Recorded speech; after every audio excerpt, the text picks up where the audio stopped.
Impact segment tonight, how the Clinton Charitable Foundation is being run. And that is the subject of this evening's Talking Points memo. Hackers have released new information taken from emails stolen from John Podesta, Hillary Clinton's campaign chairman, that show the Clinton Foundation is run more like a business than a charity. This man, Douglas Bann, was a top fundraiser for the foundation, but at the same time, he was running a company called Teneo and booking speeches for Bill Clinton. So Mr. Bann was a very busy guy. Not only did he bring in millions of dollars to the foundation, he set up millions of dollars in speaking fees for Bill Clinton and a hefty income for himself, consulting with some folks who donated money to the foundation. It's a tangled web, but you get the picture. Money went to charity, money went to Bill Clinton, money went to Doug Bann. In addition, factors studied the 2014 tax return from the Clinton Foundation, the latest available. According to this document filed with the IRS, millions were spent on non-charitable expenses. In 2014, the Clinton Foundation received $338 million in revenue. Wow. 64% of that money went for charitable purposes. The rest was either saved, spent on administrative expenses, or invested. Including in the expenses are lavish salaries for Clinton pals. Then CEO Eric Braverman received $532,000 in total compensation. Not bad. Bruce Lindsay, almost $400,000.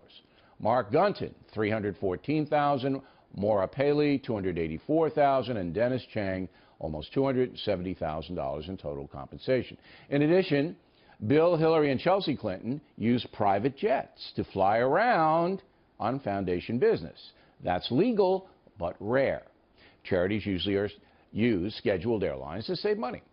To be fair, Mr. and Mrs. Clinton are very high-profile people. Secret Service agents are needed, but there's no question the private air travel afforded them an opportunity to do whatever they wanted to do and go wherever they wanted to go.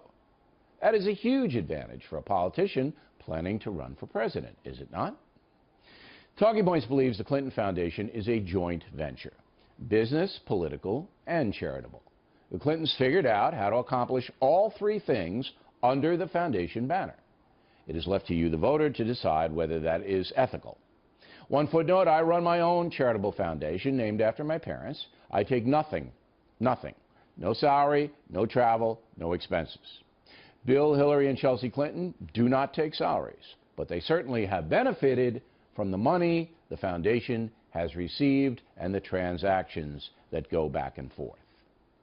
And that's the memo. Now for reaction, joining us from Tallahassee, Florida, Peter Schweitzer, author of the book Clinton Cash. So, did I make any mistakes in the memo or leave anything out, Mr. Schweitzer?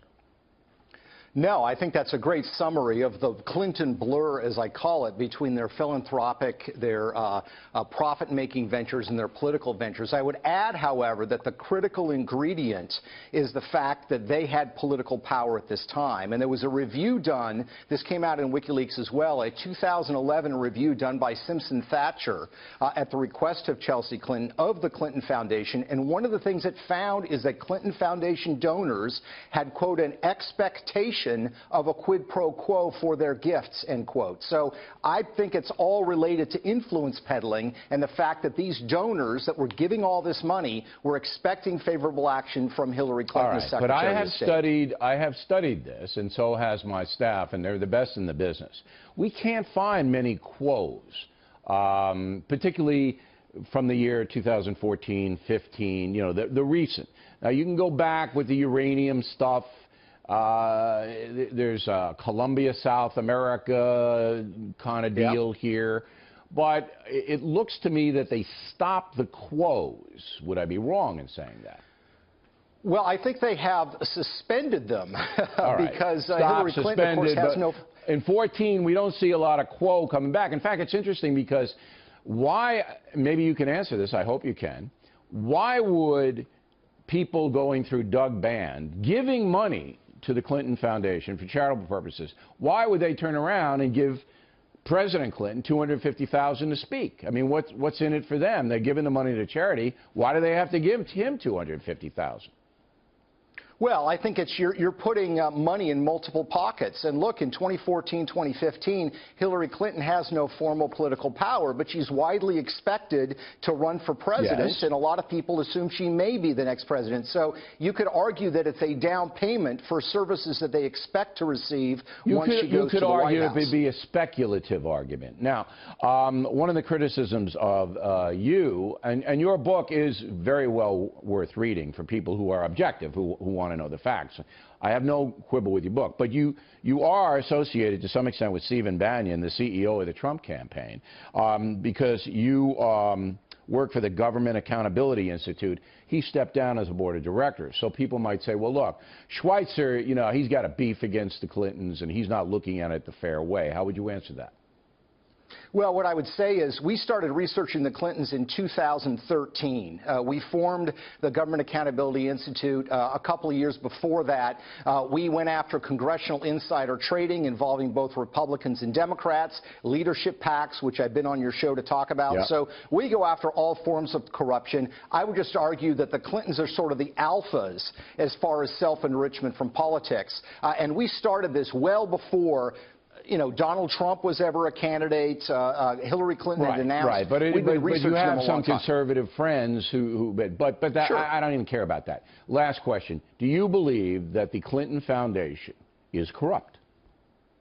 I do, and I think it warrants federal investigation. I'm not a lawyer, but I think when you look at this internal review, you look at the ABC News report from a couple weeks ago about Haitian contracts going specifically to Clinton Foundation donors. It's that explicit in the emails.